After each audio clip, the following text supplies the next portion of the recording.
नमस्ते दोस्तों, स्वागत है आप सभी का हमारे इस नए वीडियो में। हिंदू धर्म में कार्तिक माह का विशेष महत्व होता है। अश्विन माह के बाद कार्तिक की शुरुआत होती है।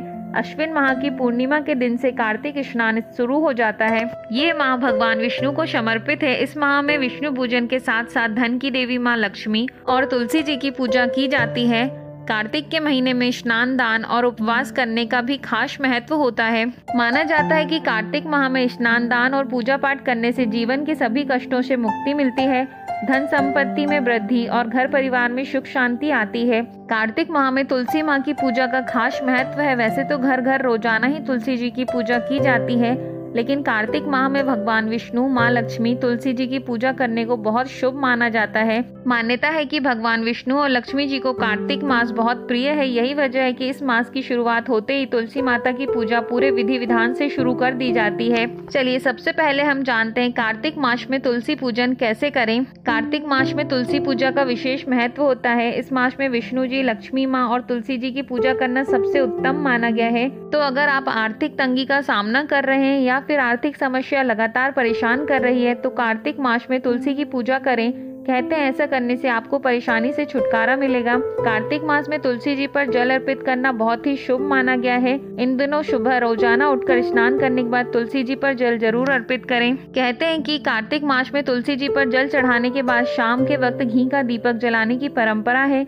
मान्यता है कि ऐसा करने से भगवान विष्णु और माँ लक्ष्मी प्रसन्न होती हैं। इसी माह तुलसी जी और शालिग्राम का पूरे विधि विधान से विवाह कराया जाता है। कहते हैं कि कार्तिक मास में रोज सुबह शाम तुलसी जी को दिया जलाने से आर्थिक समस्याओं से छुटकारा मिलता है। दीपक जलाते वक्त इस बात का ध्यान रखें कि तुलसी पर दिया शाम को 5 से 7 बजे के बीच जलाना चाहिए। इसके साथ ही तुलसी के गमले पर स्वास्तिक का चिन्ह जरूर बनाएं। तुलसी पर दीपक जलाते समय इस मंत्र का जाप जरूर करें। शुभम करोति कल्याणम, आरोग्यम, धन संपदम, शत्रु बुद्धि विनाशाय, दीप ज्योति नमोस्तुते। चलिए अब हम जानते हैं किस तिथि को शुरू होगा कार्तिक माह। जैसा कि अश्विन माह के बाद कार्तिक माह की शुरुआत होती है, ऐसे में इस साल कार्तिक माह 29 अक्टूबर 2023 से शुरू हो रहा है, जिसका समापन कार्तिक पूर्णिमा के दिन यानी 27 नवंबर 2023 को होगा। अब हम आगे जानते हैं कार्तिक माह में स्नान का महत्व। कार्तिक माह को तप, आस्था और व्रत का माह माना जाता है।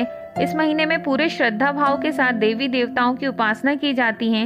वहीं इस दौरान स्नान करने का विशेष महत्व होता है। मान्यता है कि कार्तिक के पूरे महीने सूर्योदय से पहले उठकर नदी या तालाब में स्नान करने और दान करने से बैकुंठ लोक की प्राप्ति होती है। जो व्यक्ति ऐसा करते हैं वह पाप मुक्त हो जाते हैं। कहते हैं कि स्वयं देवतागण भी कार्तिक माह में गंगा में स्नान करने धरती पर आते हैं। अगर आप भी चाहते हैं आपकी सारी मनोकामनाएं पूरी हो जाएं, तो आपको भी कार्तिक माह में सूर्योदय से पहले उठकर स्नान करना चाहिए और भगवान विष्णु की पूजा करनी चाहिए। कार्तिक माह में प्याज, लहसुन, मांस और मदिरा का सेवन बिल्कुल नहीं करना चाहिए। कार्तिक का महीना पूजा के लिए बहुत शुभ माना जाता है। इस मास में लक्ष्मी जी की कृपा प्राप्त करने का समय होता है। कार्तिक मास चतुर्मास का आखिरी और चौथा महीना होता है।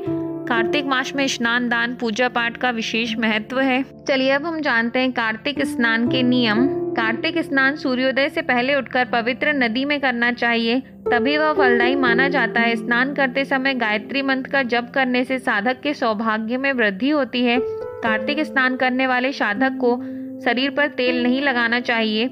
स्नान के बाद तुलसी में जल देकर परिक्रमा करें। साथ ही शाम के समय तुलसी पर घी का दिया जलाएं। कार्तिक स्नान और व्रत करने वाले साधकों को राई, खटाई और मादक वस्तुओं से दूरी बनाकर रखनी चाहिए। कार्तिक स्नान का पालन करने वाले लोगों को मांसाहार, बासी या झूठा अन्न खाने से बचना चाहिए। स्कंद पुराण में एक श्लोक में बताया गया है कार्तिक माह में स्नान का महत्व। मांसानाम कार्तिकः श्रेष्ठो देवानां मधुसूदन, तीर्थम नारायणाख्यम हीम त्रयम दुर्लभम क्लो। स्कंद पुराण में लिखे इस श्लोक के अनुसार भगवान विष्णु और विष्णु तीर्थ के समान ही कार्तिक माह भी श्रेष्ठ और दुर्लभ है।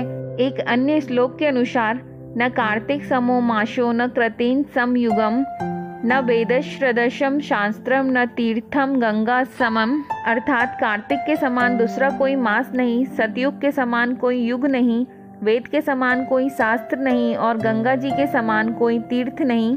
कार्तिक पूर्णिमा के दिन महादेव ने त्रिपुरासुर राक्षस का वध किया था और भगवान विष्णु ने मत्स्य अवतार लिया था। कार्तिक महीने में भगवान विष्णु मत्स्य अवतार लेकर जल में रहते थे। ऐसे में कार्तिक के पूरे महीने सूर्योदय से पूर्व नदी या तालाब में स्नान करने और दान करने से बैकुंठ लोक की प्राप्ति होती है और पापों से मुक्त हो जाते हैं। कहते हैं स्वयं देवतागण भी कार्तिक माह में गंगा स्नान करने धरती पर आते हैं। चलिए अब हम जानते हैं कार्तिक माह में क्या करें। कार्तिक माह में दिया गया दान जैसे अन्न, ऊनी वस्त्र, तिल, दीपदान, आंवला दान करने से हर तरफ से लक्ष्मी जी की कृपा मिलती है। इस महीने में मूली, कंद, गाजर, गराड़ू, शकरकंद खाना सेहत के लिए अच्छा होता है। इससे व्यक्ति निरोगी रहता है। खाली पेट पानी के साथ तुलसी के कुछ पत्ते खाएं। मान्यता है इससे साल भर बीमारियों से राहत रहती है। कार्तिक महीने में सूर्योदय से पहले उठकर पवित्र नदी के जल में स्नान करना चाहिए। किसी भी नदी में स्नान कर सकते हैं। इससे मोक्ष प्राप्त होता है, पाप धुल जाते हैं। कार्तिक के महीने में रोजाना तुलसी के नीचे दीपक लगाएं और परिक्रमा करें। इससे धन लक्ष्मी प्रसन्न होती है। अब हम जानते हैं कार्तिक माह में क्या न करें। कार्तिक के महीने में श्रीहरि जल में निवास करते हैं, इसलिए भूलकर भी मछली या फिर कोई भी अन्य प्रकार की तामसिक चीजें ग्रहण न करें। कार्तिक के महीने में शरद ऋतु शुरू होती है। दो बदलते मौसम के बीच का समय होने से इन दिनों में सेहत संबंधी परेशानियां भी होने लगती हैं। ऐसे में कार्तिक के महीने के दौरान बैंगन, मठा, करेला, दही, जीरा, फलियां और दालें नहीं खानी चाहिए। वीडियो अच्छा लगा हो तो चैनल को लाइक, शेयर और सब्सक्राइब करें। धन्यवाद।